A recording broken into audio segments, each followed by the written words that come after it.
ኢትዮጵያ ያሏትን የተፈጥሮ የባህልና የታሪክ ሀብቶች በማልማት ጸጋዎቿን መጠቀም እንድትችል የመደመር መንግስት ከፍተኛ ትኩረት ሰጥቶ እየሰራ ይገኛል። በጠቅላይ ሚኒስትር አብይ አህመድ አነሳሽነት የሚከናወኑት የገበታ ለሀገርና የገበታ ለትውልድ ፕሮጀክቶችም የኢትዮጵያን የቱሪዝም መቃቅም የገለጡ ናቸው። የገበታ ለትውልድ አካል የሆነውና በደቡብ ምዕራብ ኢትዮጵያ ሚዛን አማን ከተማ አቅራቢያ የሚገኘው ደንቢ ኢኮሎጅ በይፋ ተመርቋል።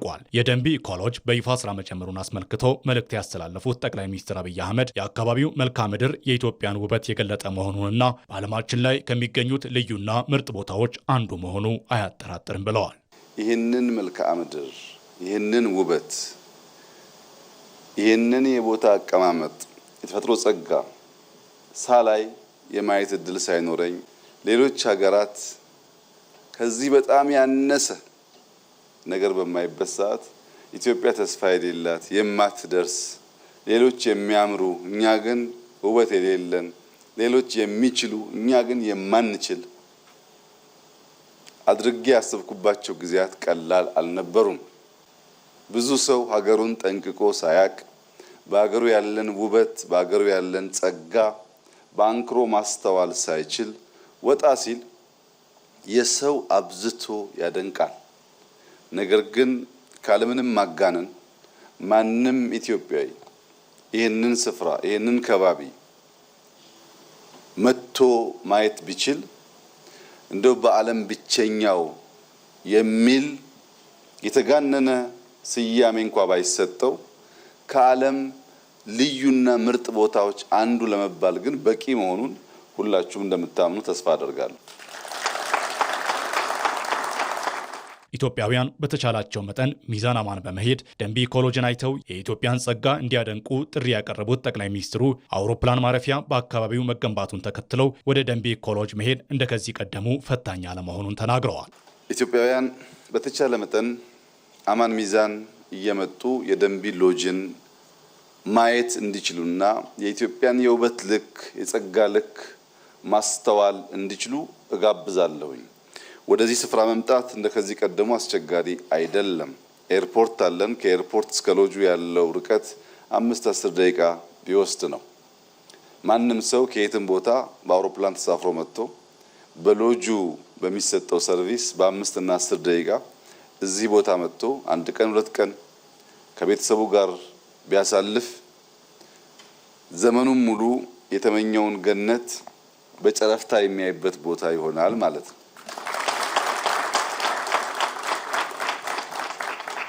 መደመር ማለት መንግስት፣ የግል ባለሀብት፣ ተፈጥሮና የትናንት ስራ ድምር ውጤት ማለት ነው ያሉት ጠቅላይ ሚኒስትሩ የአካባቢው ሕዝብ አርቆ ሀሳቢ የተፈጥሮ ጸጋ የገባው ተፈጥሮን መጠበቅ ኃላፊነቱ መሆኑን የተረዳ በመሆኑ ይህም ዛሬ የታየውን ውበት ማስገኘቱን ገልጸዋል። የዚህ ከባቢ ሕዝብ ውጫውን ስንመለከት በኑሮ የደህየ ሊመስል ይችላል፣ ግን ልቡ ሀብታም ነው።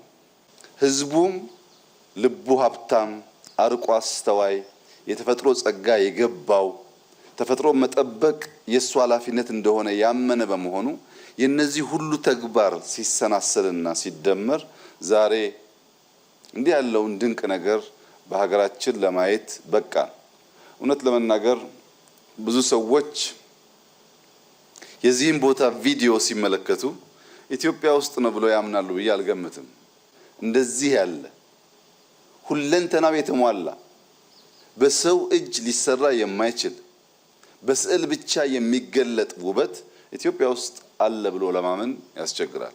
ነገር ግን አለ። ኢትዮጵያ የቃል ኪዳን ሀገር፣ የተባረከች ሀገር፣ የተወደደች ሀገር፣ የተመረጠች ሀገር የሚባለው ውሸት አይደለም፣ እውነት ነው። እኛንን ማስተዋል ማየት ያቃተን እንጂ ኢትዮጵያ ውስጥ የሌለ ውበት፣ የሌለ ጸጋ፣ የሌለ ሀብት የለም። ጠቅላይ ሚኒስትሩ አክለውም በክልሉ መሰል ልማቶች ተጠናክሮ መቀጠል እንዳለበት ያሳሰቡ ሲሆን ዕለቱ የጥምቀት በዓልና የደንቢ ኢኮሎጅ መመረቅ ድርብ በዓል መሆኑን በማንሳት የእንኳን ደስ ያላችሁ መልእክታቸውን አስተላልፈዋል። ይሄ በመንግስትና በግል አጋርነት የተሰራ በጣም ድንቅ ስራ ነው። ተጨማሪ እንደዚህ ያሉ ድንቅ ስራዎች በክልሉ ኢኒሼቲቭ ተሰርተው እንደምናይ ተስፋ አደርጋለሁ። ዛሬ ጥምቀት ነው። ዛሬ ደንቢ ሎጅ ብስራት የተበሰረበት ቀን ነው። ሁለቱን ድርብ በዓላት ለአማን ሚዛን ለዚህ አካባቢ ሰዎች እንኳን ደስ ያላችሁ። መጪውም ጥምቀት ብስራት እና የሰመረ ዘመን እንዲሆንላችሁ እመኛለሁ። እጅግ አድርጌ አመሰግናለሁ። በጠቅላይ ሚኒስትር አብይ አህመድ የተጀመረው ይህ ስራ በስኬት ከተተገበሩት የገበታ ለሸገርና ገበታ ለሀገር መርሃ ግብሮች የቀጠለና ስራዎቹን ወደ አዳዲስ አካባቢዎች የወሰደም ነው።